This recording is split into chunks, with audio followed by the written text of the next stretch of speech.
Fred Katz wrote something about Quentin Grimes earlier from the Athletic. It says Knicks trade deadline objectives, Quentin Grimes' future, and a facilitator is needed. And I'm going to fast forward through some parts that I feel like are important. With nearly 3 weeks to go until the NBA deadline, the Knicks' priorities are taking shape. The goal, according to league sources familiar with the organization's thinking, is to add someone who could help the team today and also has a contract that will be attractive in a hypothetical trade for a star this upcoming summer. But acquiring a talented player takes giving up something good too. One name to watch in Quentin Grimes. Now, Lee and Ryan G and I were having a short discussion beforehand about that part in particular. Finding a contract for a star. So this is essentially Grimes might be flipped for a rental, is what it looks like. The Knicks are actively fielding offers for the former first-round pick, according to rival executives who have been in contact with the New York office. That's interesting too, because you really don't hear a lot of times about the front office fielding calls. You usually hear teams are interested in this, but I haven't heard that the front office is interested. So it sounds like the Knicks are being the aggressors this trade deadline, where other trade lines, it kind of feels like we were just kind of seeing what's out there and putting out feelers. So the approach signals a change from only a year ago or two ago when the Knicks clutched onto Grimes in trade talks. The 23-year-old has fallen out of favor with head coach Tom Thibodeau of late, losing the starting shooting guard job to Dante DiVincenzo on December 8th and seeing his play time decrease from 30 minutes a game in 2022 to 2023 to 17 since moving to the second unit.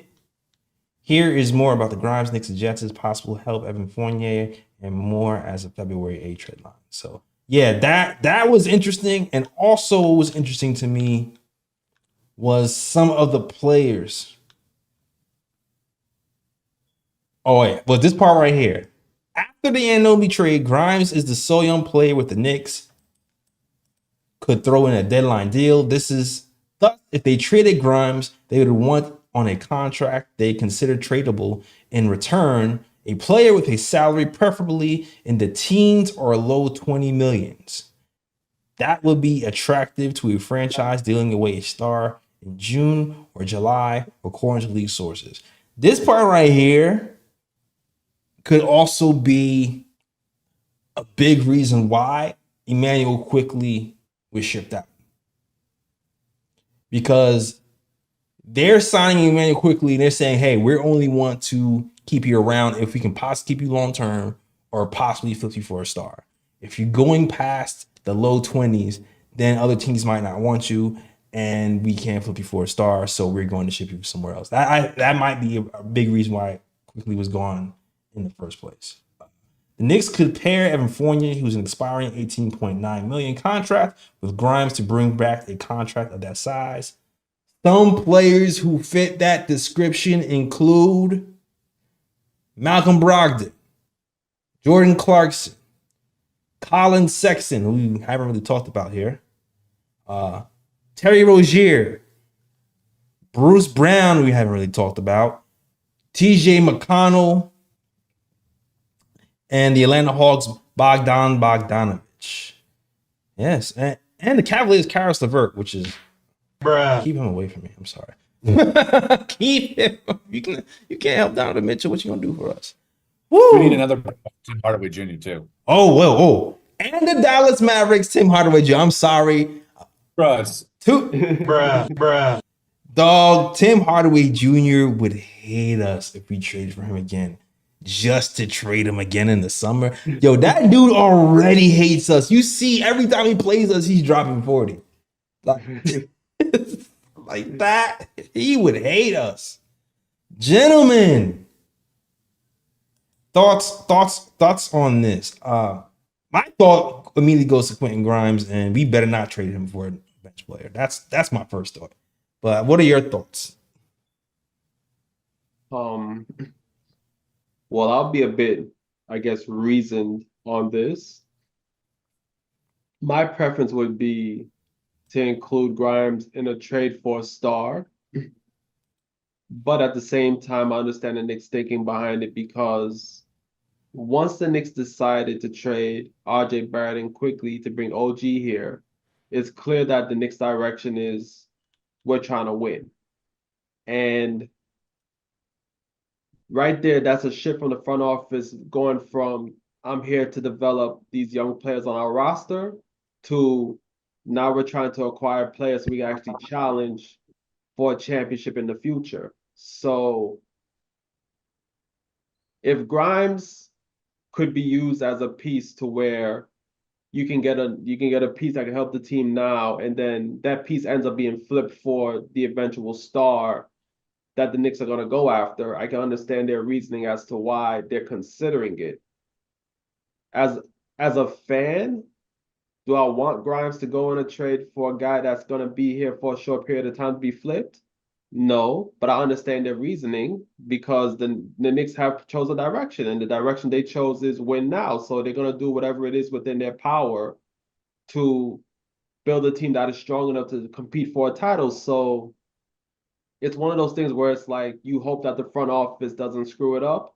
If they do trade Grimes for that player that's going to be here temporarily, they better make sure 100% that that's the player that's going to help the team now, and 100% that that player can be flipped for that star in the future. So, I mean, I'm not for trading Grimes for a bench player, but I understand it though, based on the direction that the front office has shown they're going at the moment.